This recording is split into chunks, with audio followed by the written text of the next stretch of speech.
because they hate America. We're here because we love America.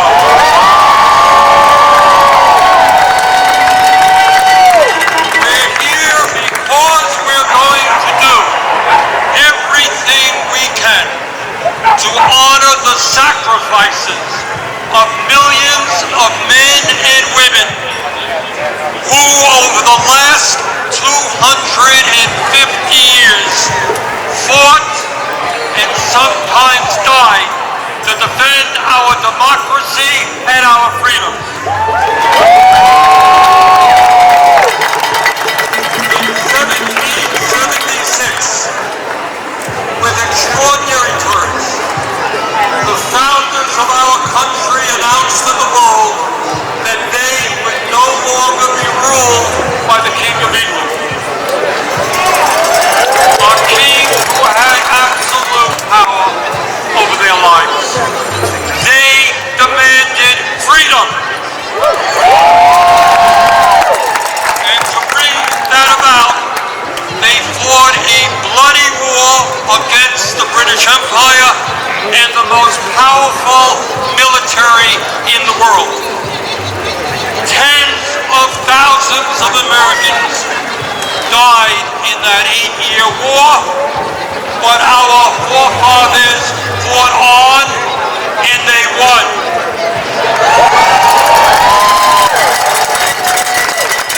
And in 1789, after winning that war, they did something extraordinary. They established the first democratic form of government in modern history.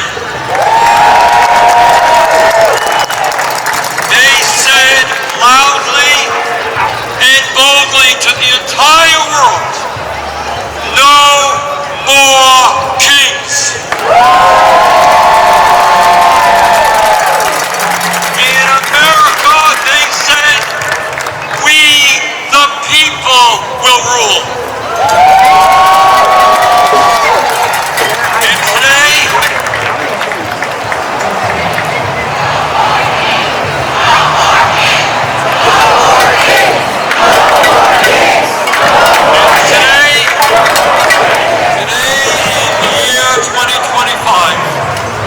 in this dangerous moment in American history, our message is exactly the same. No, President Trump, we don't want you or any other king to rule us. Thank you very much, but we will maintain our democratic form of society. We will not move toward authoritarianism in America. We, the people, will rule.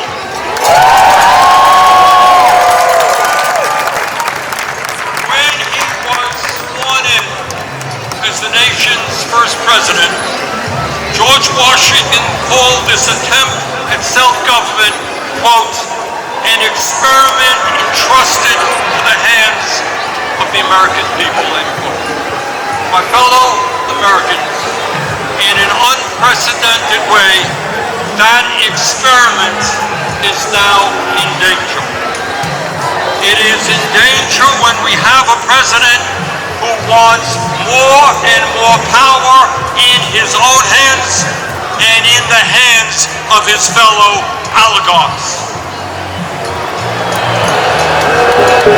It is in danger when we have a president who claims that peaceful protests in Portland, Oregon, or Chicago, Illinois, is an insurrection.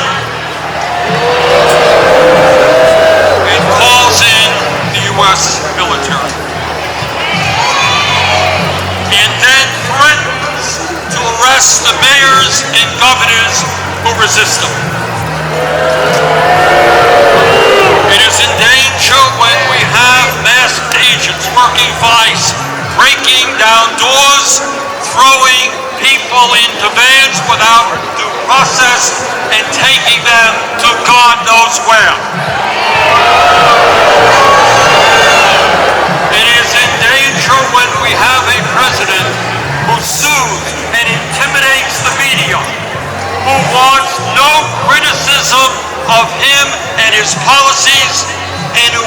undermines the First Amendment of our Constitution, the very foundation of American democracy. Our country is in danger when we have a president who threatens to arrest or imprison political opponents who stand against him,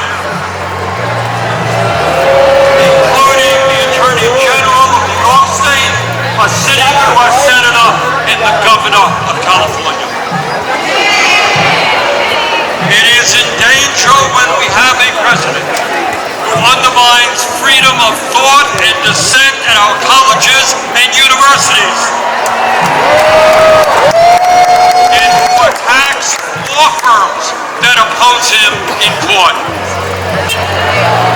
It is in danger when we have a president who threatens to impeach judges who rule against him. It is in danger when we have a president who ignores Congress, refuses to spend money that Congress appropriates, and takes away money from states who voted against him. It is in danger when we have a president who demands that states redraw congressional maps to ensure that his chosen candidates win future elections. It is in danger when we have a president who illegally fires tens of thousands of federal employees right here in Washington, D.C., throughout our country, and rips up union contracts that workers have fought for and won. It is in danger when we have a president who grossly violates the Constitution by accepting gifts from foreign leaders, including a $400 million plane from the royal family of Qatar, and then allows that family to build an Air Force facility in Idaho. Let us be clear. This moment is not just about one man's greed, one man's corruption, or one man's contempt for the Constitution.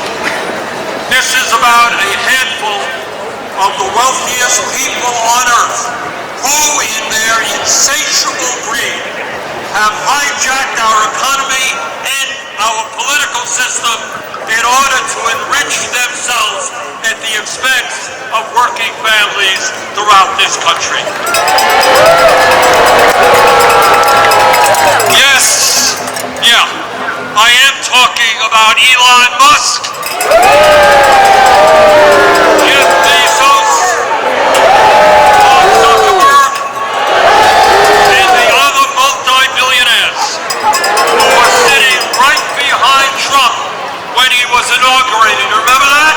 The very same billionaires who funded his campaign, who have bestowed gifts upon him, and who have seen huge increases in their wealth and power since Trump took office. Yes, I am talking about the insanity of one person, Mr. Musk, owning more wealth than the bottom 52% of American households. I'm talking about the incredible injustice of the top 1% in America now owning more wealth than the bottom 93%.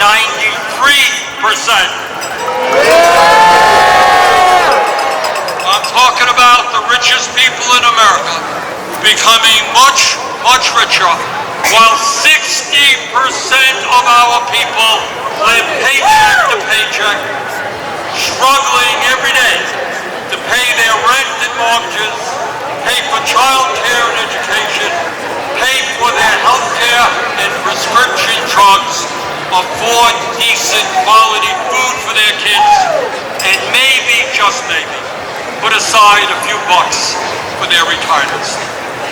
I am talking about our nation, the richest country in the history of the world, having the highest rate of childhood and senior poverty of almost any major country on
All right, there's looks like there's blood on the floor. A lot of blood on the floor. Looks like from this guy.